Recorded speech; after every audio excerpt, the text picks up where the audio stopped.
So, today in this lecture we shall proceed how to account for solar tank losses in the solar energy system, which is being calculated by the Fibonacci chart method as well as the finite heat exchanger. So, we shall just recall the correlation. F in the Fibonacci chart method is given by Fibor max y minus 0.015 exponential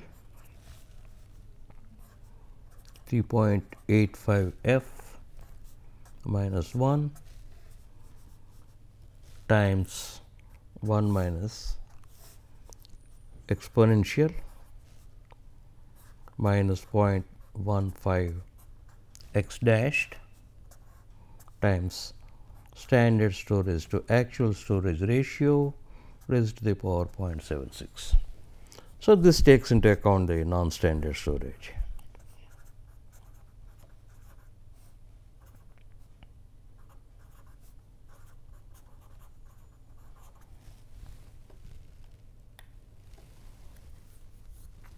So, now how do we include the tank losses?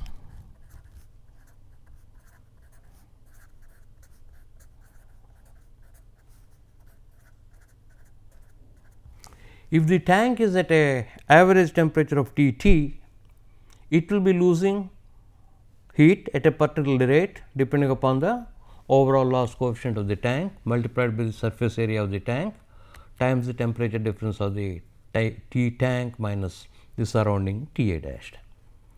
Initially, we do not know what is the tank temperature. So, but let us say Q dot tank is the rate at which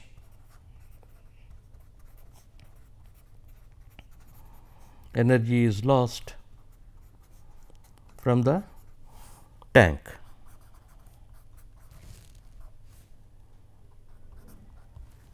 Since I do not know the tank temperature, I will guess a tank temperature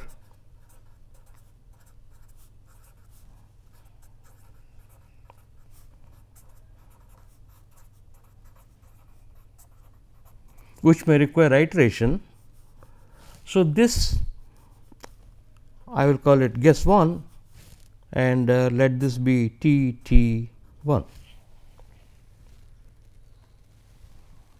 and the surrounding temperature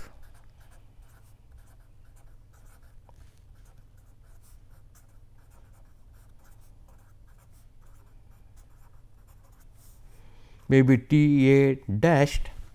Please note that this may be different from the ambient temperature, since many times the storage tank can be in the basement and the basement temperature, if it is heated, could be quite different from the ambient temperature.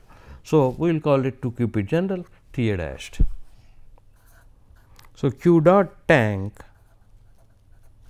is U A of the tank times T T 1 minus T A dashed.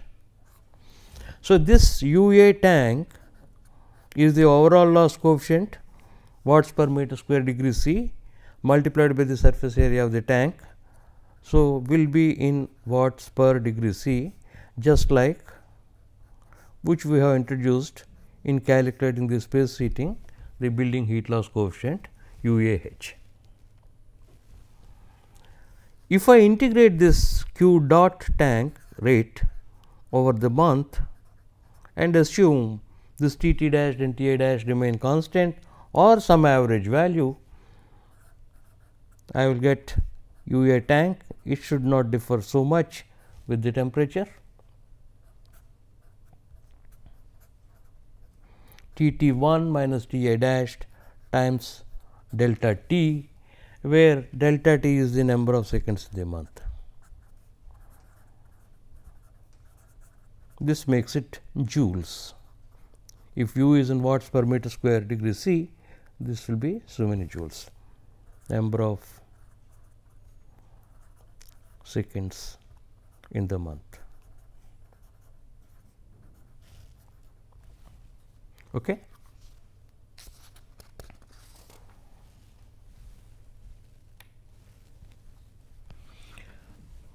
So, what I shall do is assume load now will be equal to let me say L 1 L plus Q tank. The effect of the tank loss as far as the solar energy system is concerned, it looks like a additional load. So, if I calculate my y and x dashed with L plus Q tank, I do not want to complicate it unnecessarily calling L 1, L 2, L 3 etcetera. So, it is the actual load on the system plus the loss from the tank. I will get the solar load fraction, but I shall qualify it as FTL, that is inclusive of the tank losses. So, what I will get this number is Q system by Q tank by L plus Q tank. We have not deviated from our original definition, except we realize that Q tank has been fully met and has to be fully met, and the load on the system is L, and Q s is the amount of energy that is going to meet the load on the system L. So, consequently, the load fraction that I obtain will be Q s plus Q tank by the total load now being L plus Q tank. But actually my F solar is Q s by L. So, from this I can find out F is equal to Q s by L, just divide throughout with L, that I will get as F T L times 1 plus Q tank by L minus Q tank by L, right. Q s by L will be F, then Q tank by L will be there, which is over here, and L by L is 1 plus Q tank by L. So, that goes on to F T L minus Q tank by L. So, this is nothing but you respect the tank losses, you fully meet that, then the remaining amount of energy goes to meet the load.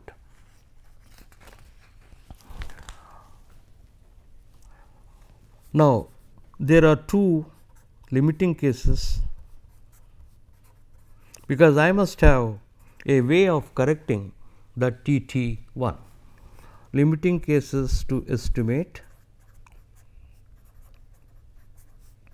tank losses. One, a low estimate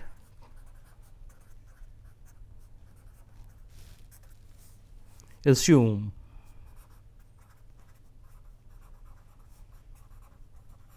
that the tank is at T minimum, because the system is supposed to deliver energy at or above a temperature of T minimum, the tank temperature cannot be lower than T minimum, and an upper limit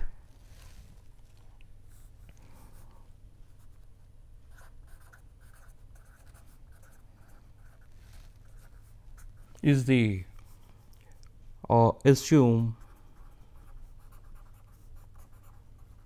that the tank is at the average collector inlet temperature. This is essentially equal to the outlet temperature, because when once it stops increasing, the pump is cut off. So, this I will call it T I bar. Now, so that this T minimum is no problem, this is known, is specified. This T I bar I will estimate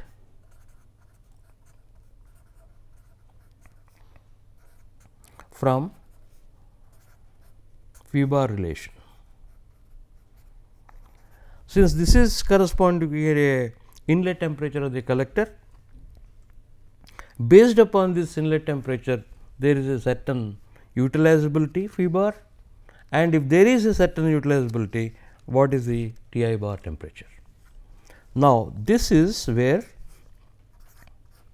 this phi bar, I am deliberately not writing phi bar max, just phi bar. It is essentially F T L upon phi. In other words, if Y is the non-dimensional absorbed energy and F T L is the load fraction that includes of the tank losses, then that corresponds to some sort of a phi bar Y equal to F T L. As I was telling, phi bar max into Y is the maximum solar load fraction. So, some average utilizability multiplied by Y should be my solar load fraction with the tank losses.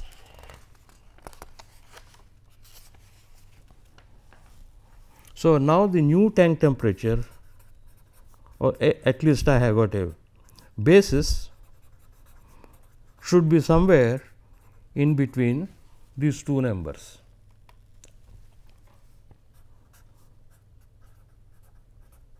T tank 2 I will call it, T I bar plus T minimum by 2. Now, this T tank 2 may not be equal to, first guess, T tank 1. So, repeat the process.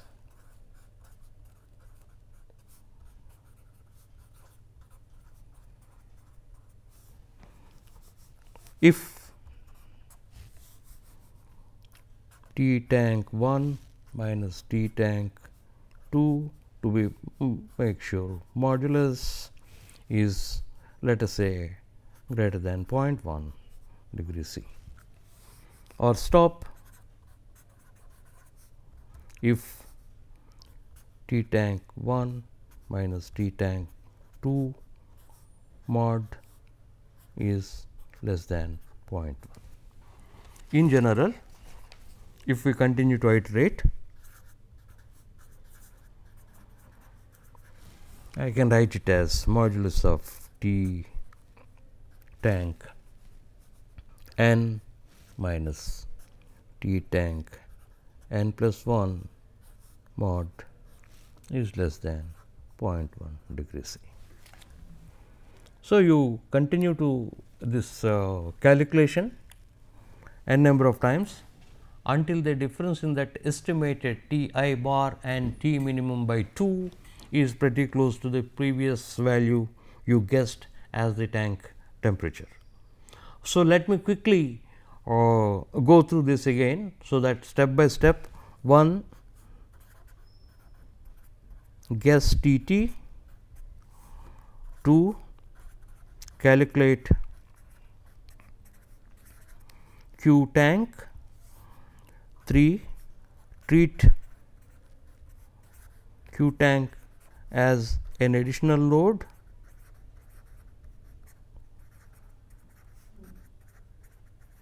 4 obtain F T L inclusive of the tank losses, from which you can calculate F solar in meeting the load on the system, and 5 new tank temperature is T I bar plus T minimum by 2, which may be your T T 2. T I bar is calculated from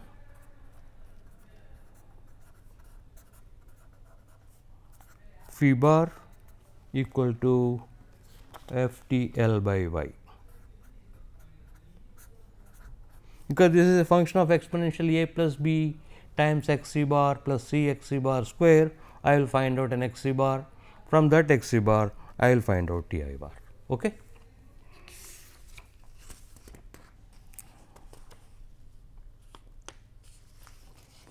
F T L by Y, I am sorry. So, this process is continued iterating n number of times until the temperature difference that you have assumed to be the tank temperature and this final average tank temperature, which is an average between upper estimate and lower estimate of the losses, is pretty close to each other. So, now the procedure is clear, which shall become even more clear when we solve one example after some time, little time later. Now, finite heat exchanger.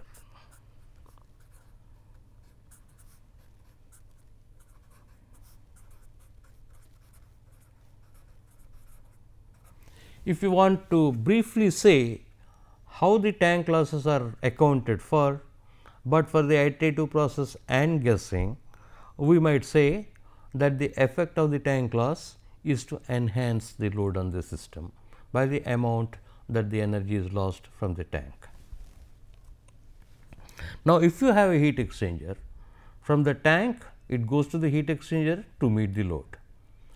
So, if you think about in the backflow, the T minimum, the temperature at which the energy is to be delivered by the collector, shall become higher if H x is heat exchanger is present, right. That will be some delta T is required, that delta T reflects in the tank temperature, that tank temperature reflects in the T minimum or the outlet temperature from the collector, which needs to be delivered in order that it finally supplies energy at the originally desired T minimum. So, once again I will assume that T min guessed 1 equal to T min plus some delta T 1, which may be 4 degrees, 3 degrees, like that. So, delta T 1 is the first guess.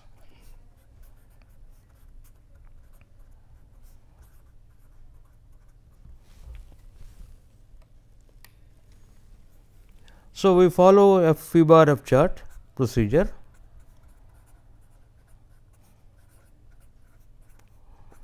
What do we mean by this? T min 1 correspond to some phi bar max, okay, or in between if you want T min 1 corresponds to x c bar min 1 corresponds to phi bar max. Then I will get my solar load fraction. Y and x are straightforward to calculate, because they do not depend upon a T minimum. When once if you want you can now x c bar minimum rewritten will be I c minimum by I t noon equal to, everything is the same, F r U L, write T min guessed minus T a bar by F r tau alpha bar over R T n R n K T bar H z bar. This is nothing but the same previous definition, except I am replacing the minimum temperature at which energy delivery is desired by T minimum plus some delta T, because of the presence of the heat exchanger.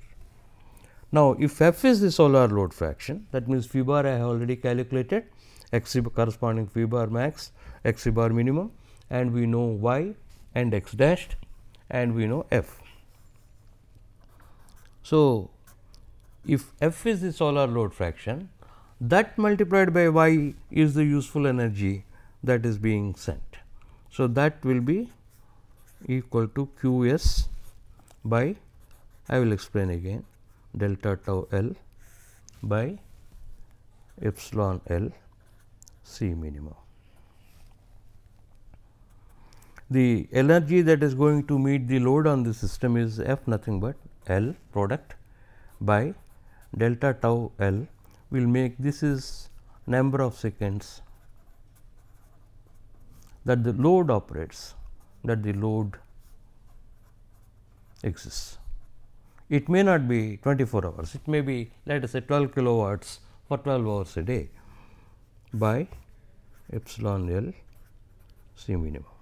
So, this is a rate at which the energy delivery is made upon epsilon L C minimum, and you will be very comfortable if you look at the equation as epsilon L C minimum delta T 2 is nothing but the energy transferred by the heat exchanger, right, because this is the minimum of the heat capacitance rates of the heat exchange fluids on the two sides of the heat exchanger multiplied by the effectiveness of the heat exchanger multiplied by the delta T available across the heat exchanger. Okay. This is nothing but F L upon delta tau L.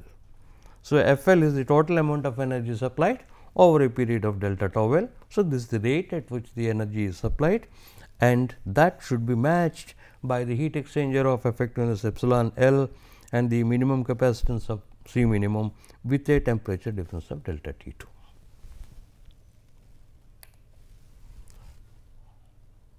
So, why I am emphasizing is delta tau L may differ from number of seconds in the month, right. Now, you might ask me the question, why did you not do this for Q tank estimate? The loss from the tank always takes place, whereas, if there is no load, heat exchanger does not operate. That is the reason by energy, this is a rate epsilon L C minimum is a rate at which the heat exchanger is going to supply the energy. This is the rate at which the load is on the system.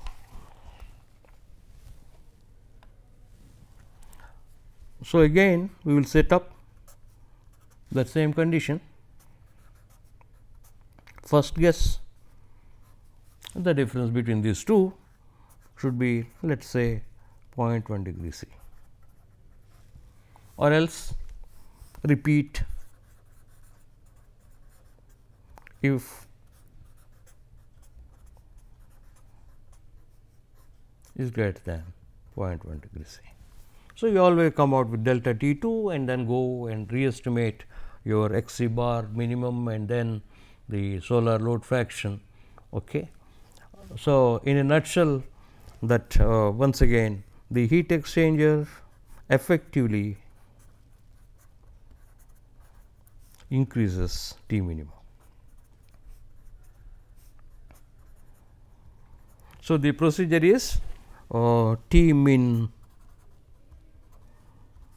equal to T min plus delta T, which may change it to x c minimum, from where you calculate phi bar, from where a nu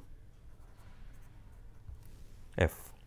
So, from this epsilon L C minimum times delta T 2 should be equal to f into L by delta tau L. So, this is the governing equation. How please do not follow in the context, these are not delta T squares, delta T 2, but I suppose those of you who have heard my repeatedly saying this, you will not make that mistake. Okay. So, this is what I have again summarized: treat tank loss as the additional load of the system, treat the effect of heat exchanger is to enhance the minimum temperature above which energy delivery is desired. So, if you remember these two things in physical terms, it is more easy to automatically follows the procedure. Only in the case of tank temperature, a new estimate of the tank temperature is T I bar plus T minimum by 2. So, the T I bar being coming from the average utilizability concept. Now, we shall to consolidate these ideas, we shall take up a example and we shall see how much we can do. And I am deliberately giving many relations which we have gone through earlier. In fact, if you solve this problem, more or less almost all the methods that we have covered would be covered. So, the location is at a latitude of 40 degrees N. In fact, this example is from the textbook by Duffy and Beckman, except few things I have changed here and there, and this is for a process heating system. This is to bring out certain details, and flat plate collectors facing south,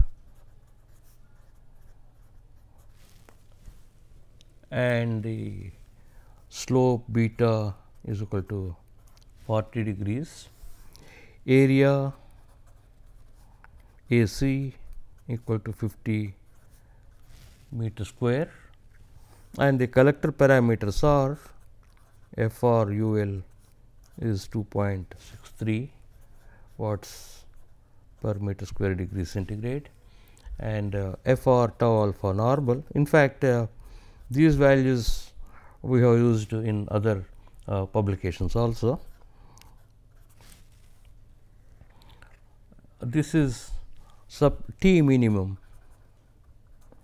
is 60 degrees C of 12 kilowatts for 12 hours a day.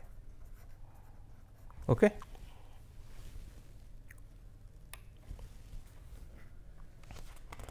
Now, for our calculations, you may assume ground reflectance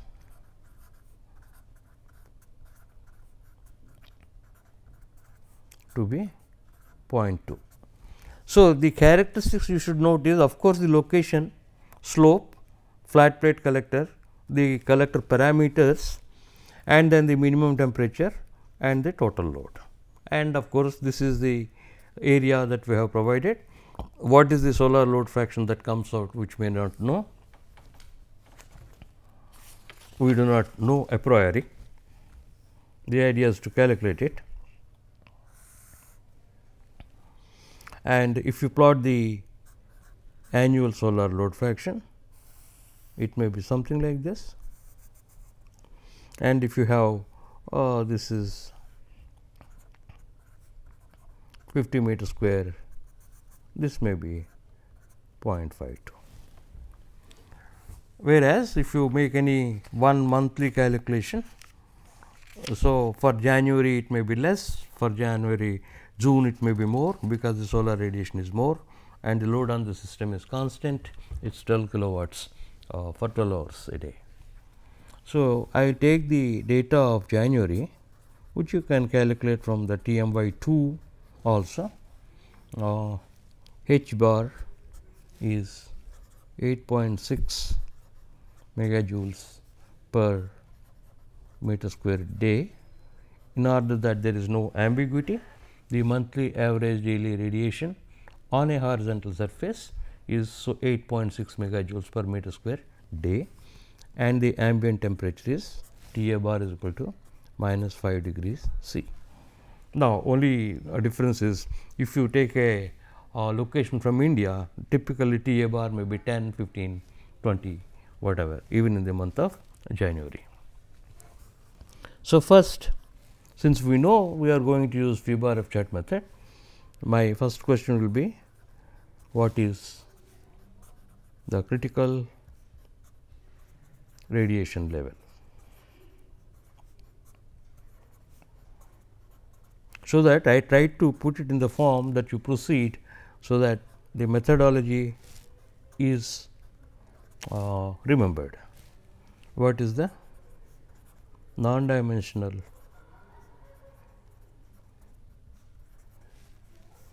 critical radiation level?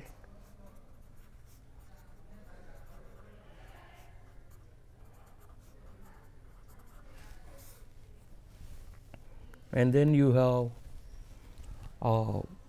C monthly average reutilizability,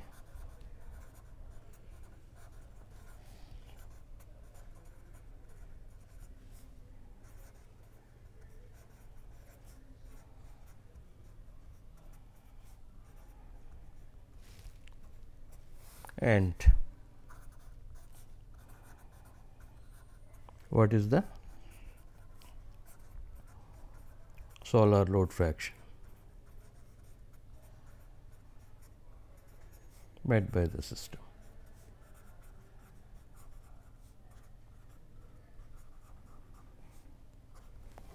Have I forgotten anything? Yeah, I think let us assume standard storage. Okay. It is 350 kilojoules degree C. These are one by one we try to calculate. Also, first part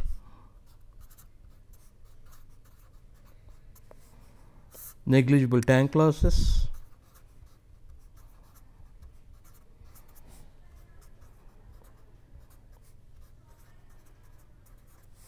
and infinitely large.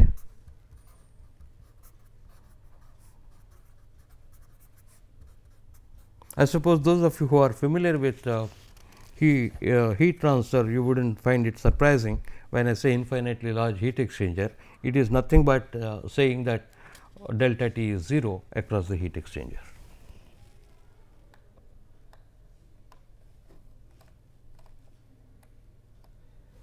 Okay.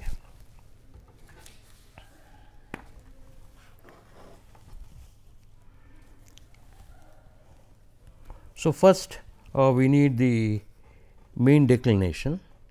You can see this is almost one of the very first relations we have written, 23.45. The whole idea of 284 plus n by 365 into 360,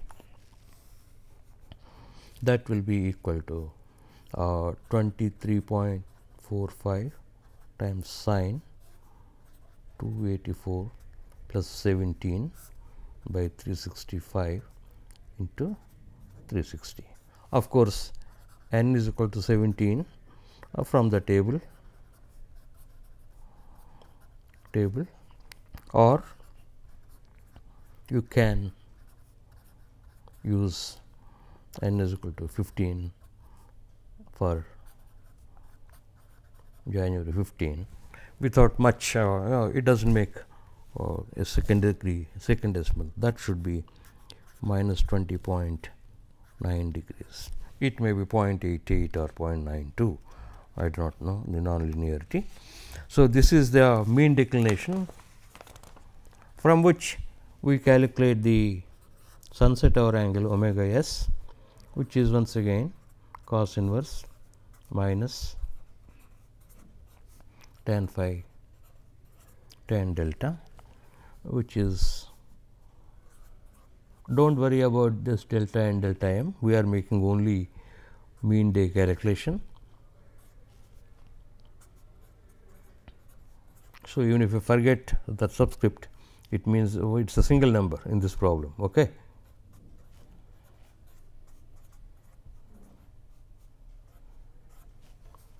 This comes out to be 71.3 degrees.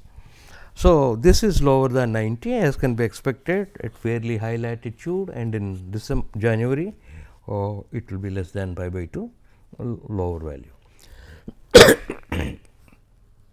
And omega s dashed for this south facing surface, we know trigonometry, obviously this will be lower than that cos inverse. However, you can calculate by minimum of 71.3 and cos inverse minus tan phi minus beta tan delta, which is 71.3 degrees. What next? Because all my correlations will be in terms of the clearness index, I need H 0 bar, which will be 24 into 3600 times GSC, the solar constant, by pi times 1 plus 0.033 cos 360 n by 365 times cos phi cos delta sin omega s plus 2 pi omega s by 360 times sin phi sin delta. Please see this factor 2 pi by 360 same as pi by 180, because omega s I am going to put in degrees.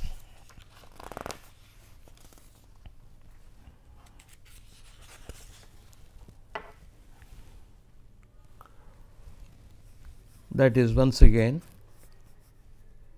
24 times 3600 times 1357 or 63 as the case may be by pi times 1 plus 0.033 cos 360 into 17 by 365 times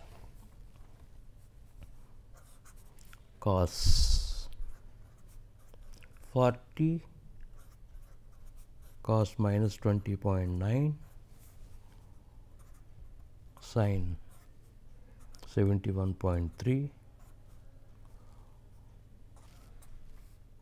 Okay,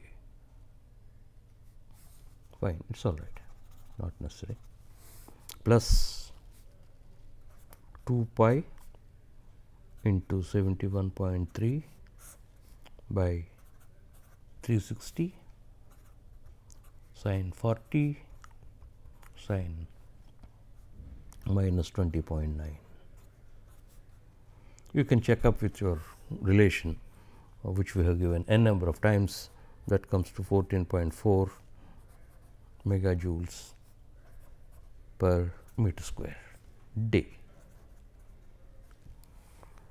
So, the monthly average clearness index is h bar by h 0 bar, which is 8.6 by 14.4 equal to 0.6.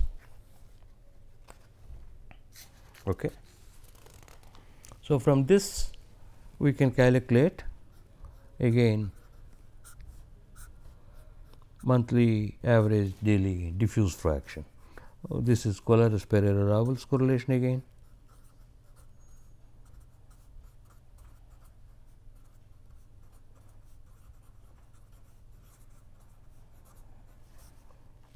Which is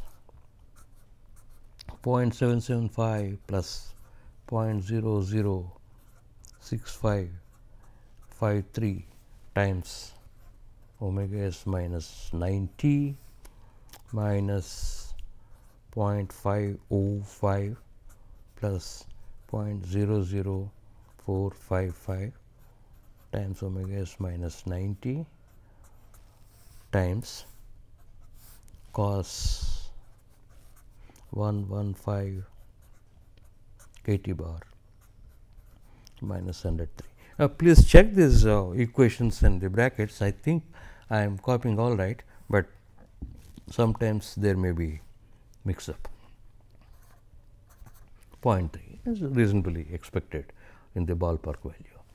So, R bar will be h t bar by h bar,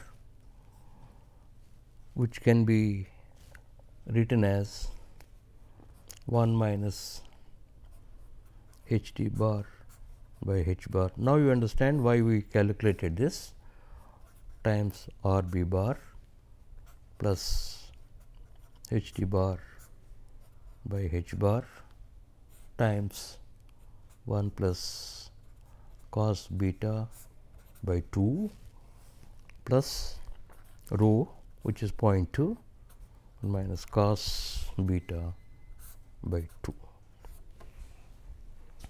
This is the tilt factor for the entire radiation.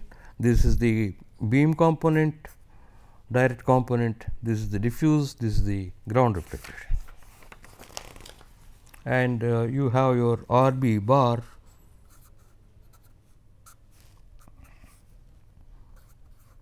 cos phi minus beta cos delta sin omega s dashed plus sin phi minus beta sin delta omega s dashed into pi by 180 by cos phi cos delta sin omega s plus sin phi sin delta omega s into pi by 180. Please note that the numerator is with the apparent sunrise sunset hour angle. So, I am deliberately writing omega s dashed and omega s dashed, and the denominator is with respect to the actual sunrise or sunset hour angle omega s.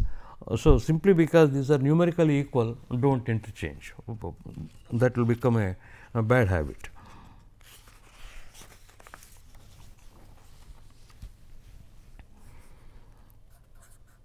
So, this R B bar, if you calculate it, it is 2.32 and R bar will be 1 minus 0.3, that is h d bar by h bar into R B bar 2.32 plus 0.3 times 1 plus cos beta by 2 plus 0.2 into 1 minus cos beta by 2, which is 40, and this comes out to be 1.91. Let us just halt for a while. So, in the course of this problem so far, we used the how to calculate the declination, how to calculate H 0 bar and the clearness index, and then the diffuse fraction and the parameter R bar. So, tilted radiation, diffuse fraction, extraterrestrial radiation and declination, these relations have come so far.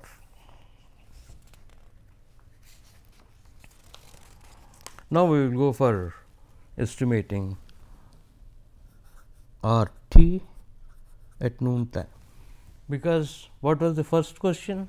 The first question was, what is the critical radiation level? If I want to, I can calculate f for u l into T I minus T A by something, from which we have to calculate the non-dimensional critical level. If I want to calculate the non-dimensional critical level, we need the noontime radiation on the average day.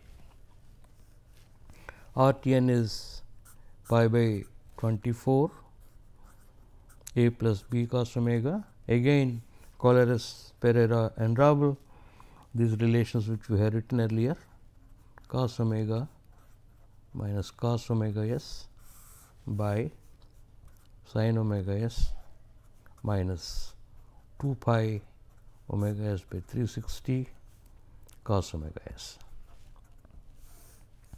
This is to be calculated noon, means omega is equal to 0. Typically, it may not be at times. So, however, we will do it at omega is equal to 0. Assume solar time is the same as the local time, that is one part, and there are certain instances where omega may not be equal to 0. A 0.409 plus 0.5016 sin omega s minus 60, and a b is 0.6609 minus 0.4769 times sin omega s minus 60. So, if you calculate, R T n will be 0.178. Okay. Now, you start developing a feel for the numbers. Your R factor, R B factor is higher, R factor will be less, because that will be multiplied by 1 minus h d by h. So, this is 1.91 R bar and R B bar is 2.32. Later on, when we make a calculation similarly for summer, then my R B bar and R bar factors will be smaller than what you have got for the winter months. So, R T n is 0.178, this is about the noon time, that means 11:30 to 12:30, and that is almost 0.178, means 20% of the total radiation. It can be expected, though it is only 1 hour, and the total hours are less than about 11 hours. Okay, 90 hours corresponds to 10 hours, 10 and a half hours. So, 20% can be expected in one single hour, because there is around the noon time. So, this is one way you can check whether the numbers that you get are reasonable or not. For example, RTN should be higher than the proportionate amount around the noon time, and it will be lower than, that means, if there are 10 hours, or each one will be 0.1, but around noon time it is almost 0.2. Okay. And RDN is simpler, that A plus B cos omega also is not there. Cos omega minus cos omega s by sin omega s minus 2 pi omega s by 360 cos omega s. This is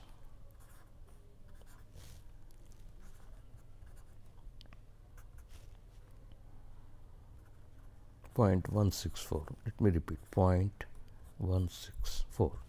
Now, you might wonder, the diffuse radiation RDN, the fraction, also is 0.164, pretty close to 0.178, but you should remember, this is 20% of the diffuse radiation, whereas this is about 20% of the global or the total radiation. Okay.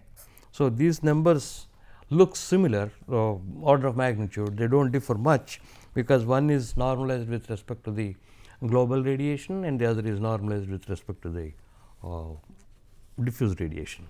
So, I am just trying so that you can develop a sense of feel for the numbers that you will get. It can't be 10 to the power 6 and 10 to the power minus 3 or so. Now, we were emphasizing for some reason or the other R factor at the noon time in calculating the non-dimensional critical level. I need H d by H, right, at clearness index daily is numerically equal to average clearness index. Okay.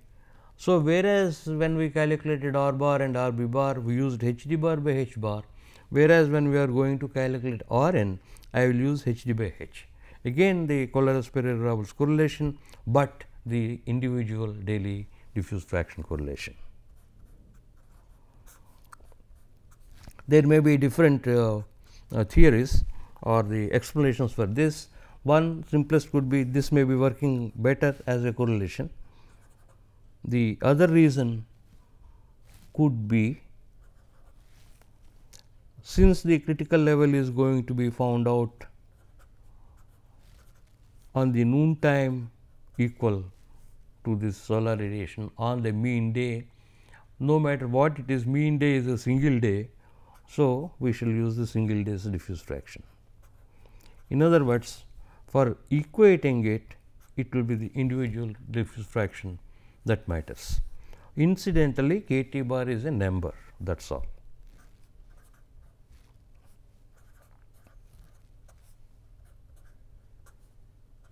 See, this bar I should not have drawn it, plus 14.648 k T to the power 4. So, if you calculate, this is 0.41. So, at a given numerical value, at least in this range, it looks like the daily diffuse fraction is higher than the monthly average diffuse fraction. That is, some time back also I have explained, H d bar by H bar is not summation of H d by H divided by n, but it is summation of H d by summation of H. R b at the noon time cos phi minus beta cos delta cos omega plus sin phi minus beta sin delta by cos phi cos delta cos omega plus sin phi sin delta. So, R B noon will be 1.97.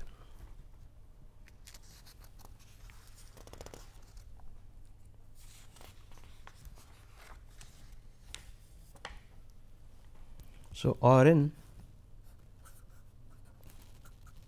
as I have explained, 0.164 by 178, that is R d by R t, into the diffuse fraction 0.41 times 1.97, that is R b noon, plus again R d by R t times the diffuse fraction 41 times 1 plus cos beta, which is 40 by 2, plus the ground reflectance 0.2 into 1 minus cos beta by 2. This comes to be 1.59. So, R bar upon R n equal to 1.91 by 1.59 equal to 1.20, right. So, this is one parameter I need in calculating phi bar. In addition to, is a function of course, that A, B, C, and then R n by R bar or R bar by R n, does not matter, and X c bar. So, this we have obtained. This can be calculated straightforward from the clearness indices. Now, the critical radiation.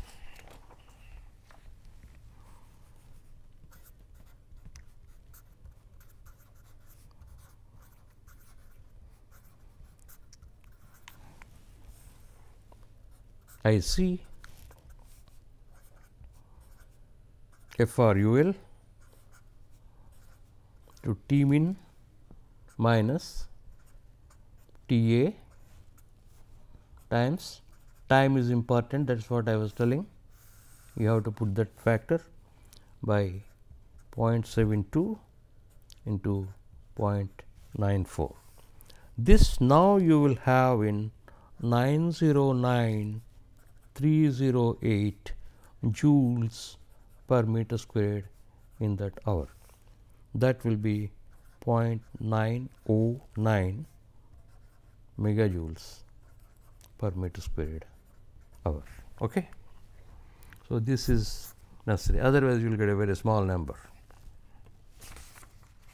It should be watts per meter square, but then I had to adjust the other thing also accordingly. So, non-dimensional critical level will be X c bar will be I c by I t noon time, that is equal to, now we got 0.909, which is R t n into R n into H bar. This is H bar, R n and R t n. So, this will be 0.909 by 0.178 into 1.59 into 8.6. This is in megajoules, this is also in megajoules. So, I had no problem, 0.37. So, we calculated up to the non-dimensional critical level, then we will go to the calculation of the utilizability and the solar load fraction met. Okay, now, I think many of the relations which we have developed or studied empirically or analytically, they are already under use. So, if you solve one problem on phi bar F chart, almost all the relations you will recall. Okay. We shall continue next time. Thank you.